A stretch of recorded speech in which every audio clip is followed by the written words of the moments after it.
What is going on, everybody? Welcome back to the channel. After Sound here, bringing you Splinterlands content every single day. We also stream right here on this channel as well as on Twitch, so make sure you come by and say hello. This video is also brought to you by my music, which is available anywhere you stream music under the name After Sound, and I am coming out with a new song on February 14th, yes, Valentine's Day, called Dreamin'. So if you are on Spotify, I'm putting a pre-save link in the description below, and I would appreciate if you would consider pre-saving it. But if you're listening anywhere else, it'll be out on February 14th. I appreciate the support. Okay, let's dive into something that is actually a little bit of a serious topic, at least for me.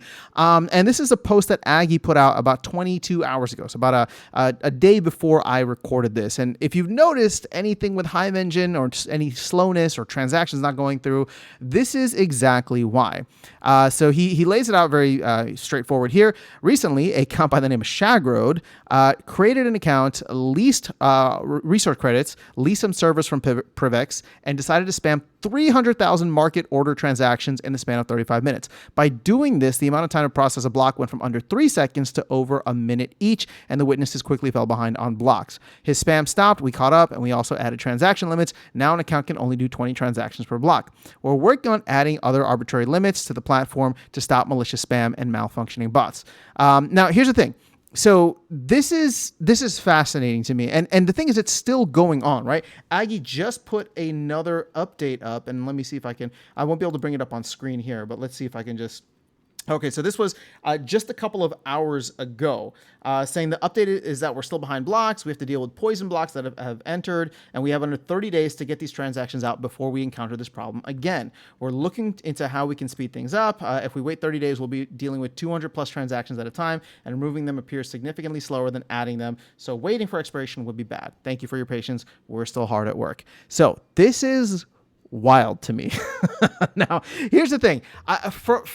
Just on the base level, from my understanding, whoever managed this account, Shagrode, they're obviously coming in, spending their own money, right, to come in and make Aggie's life and Hive Engine's life and probably Cryptomancer's life a living hell right now in terms of just, spamming the network and slowing everything down.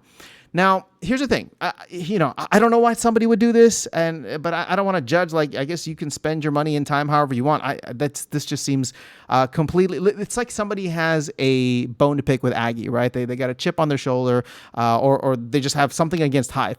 But here's where it gets concerning for me. This is one person, and I don't know how much money they're spending doing this, but this is one person trying to make the network not usable.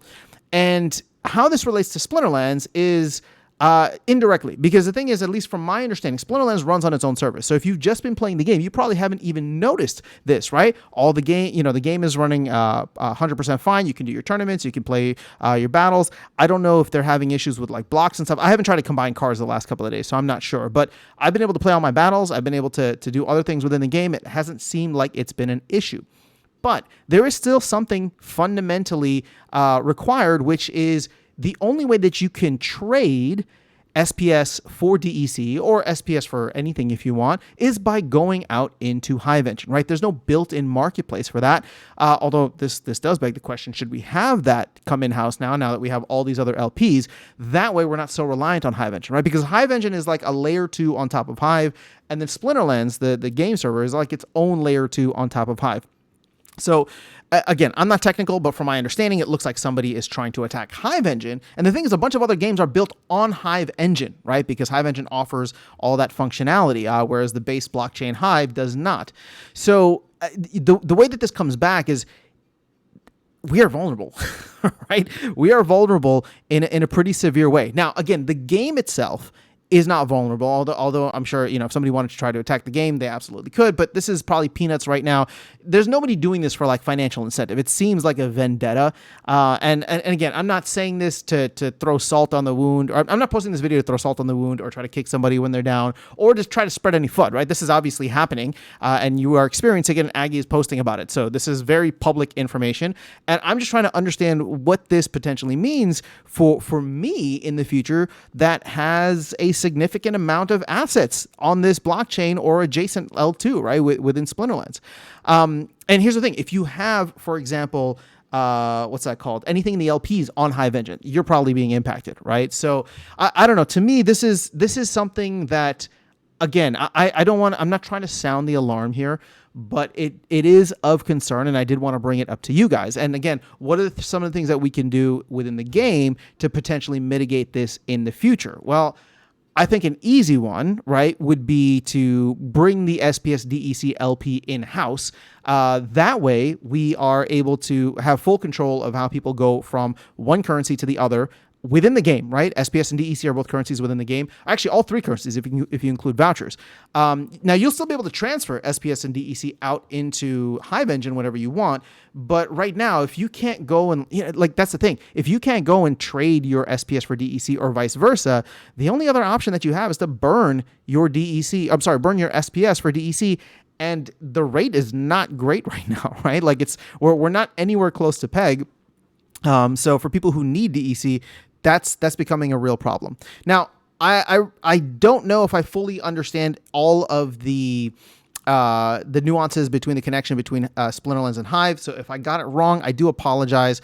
Like I said, I have noticed nothing major within Splinterlands that is causing issues. There were some delays in like sending DEC out into the marketplace earlier on, but everything that I've noticed has really been on Hive. And like I said, there is still that connection there. So I'm kind of putting this out there as a PSA for you guys to understand. I'm putting this out there as like, I don't know, a little bit of like what if somebody really comes in and wants to, like, what if multiple people want to come in and really mess up the experience on Hive Engine? That is not going to be, like, it doesn't seem like it takes much. 300,000 market or transactions, leasing out resource credits, leasing out Privex. So shout out to the Hive Engine team. I'm sure Aggie and Cryptomancer are working hard on this, and I hope that they're able to find ways to mitigate something like this in the future. But it does, like, things like this do give me a little pause. And I completely understand that all of this is driven from the fact that I am a Bitcoin maxi, self-proclaimed Bitcoin maxi, right? So like, when I see other networks and chains like struggling or going down or whatever the case is, I look at that and I'm just like, oh, this is why I'm a Bitcoin maxi. So I'm not trying to kick anybody when they're down. I'm not trying to make, again, a lot of people have way more money tied up on Hive than I do. But this is something that is just like, it keeps me hesitating just a little bit. So let me know your thoughts in the comments below. That is all I have for you guys in this video. I'll catch you all in the next one and see you around the game. Take care.